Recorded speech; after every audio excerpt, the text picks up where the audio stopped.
बार बार करनी पड़ेगी। अब तुंजुला पास जो था उत्तराखंड का, वहां आपने पहले कभी सुना ऐसा इस तरह से हिमाकत की हो चीन ने? बाराहोटी जो था, बाराहोटी में क्या कभी चीन पहले घुसा था इस तरह से जैसे अब घुसा था? तो वो लद्दाख हो, अरुणाचल हो, सिक्किम हो, उत्तराखंड हो, बार बार चीन ये हिमाकत करने की हिम्मत जुटाता है, क्योंकि उसे मालूम है मिस्टर क्लीन चिट उसको विश्व में क्लीन चिट दे देंगे।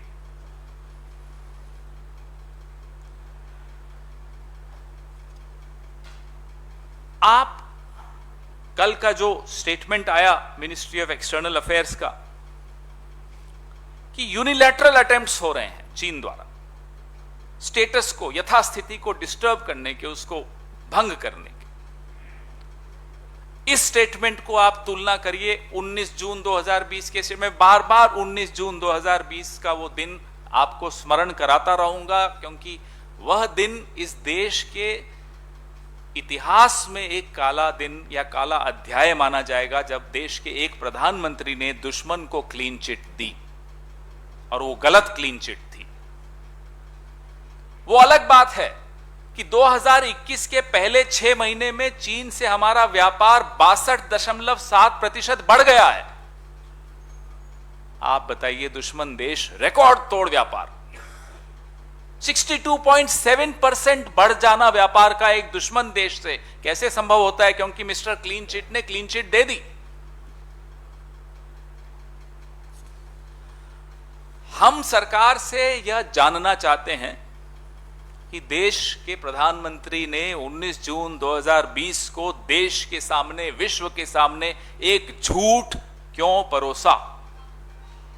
Why did the Prime Minister of India lie to the nation, to the world, giving a clean chit to China, a misplaced clean chit to China? 100 PLA के सैनिक उत्तराखंड के 5 kilometre भीतर घुसकर बाराहोटी और तुंजुला पास में कैसे घुसकर आए और पुल तोड़कर वापस गए? अगस्त 30, 2021 आप ही लोगों ने रिपोर्ट किया था। यह संभव कैसे हुआ? यह क्यों संभव हो रहा है कि लद्दाख, उत्तराखंड, सिक्किम, अरुणाचल प्रदेश में बार बार चीन आकर अपना इंफ्रास्ट्रक्चर मजबूत कर देता है? 2005 की एक एग्रीमेंट मनमोहन सिंह जी के वक्त हुई थी, उससे पहले भी 4 एग्रीमेंट्स हो चुकी हैं। 93 की एक एग्रीमेंट थी, बॉर्डर पे कैसे को एग्जिस्ट करना है उसको लेकर, कैसे साथ साथ समन्वय के साथ रहना है बॉर्डर पे, उसको लेकर क्या हुआ उन एग्रीमेंट्स का?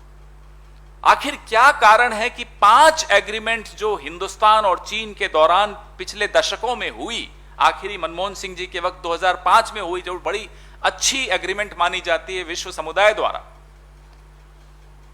उन एग्रीमेंट्स को आप यह सुनिश्चित नहीं कर पा रहे कि चीन उन एग्रीमेंट्स पर रहे। You have diluted those 5 agreements between India and China, the last one being under Dr. Manmohan Singh in 2005, on how to coexist on the borders. Why is this weak government unable to make sure that China adheres to these agreements also? We have a brave nation, we have a brave army, and the army has repeatedly proven its track record of bravery, whether it's 62, 65, 71, 67, 91, 1999 during Kargil. Every time the army has proved its ability, its competence. So why do we have a weak prime minister who dilutes every strength of India?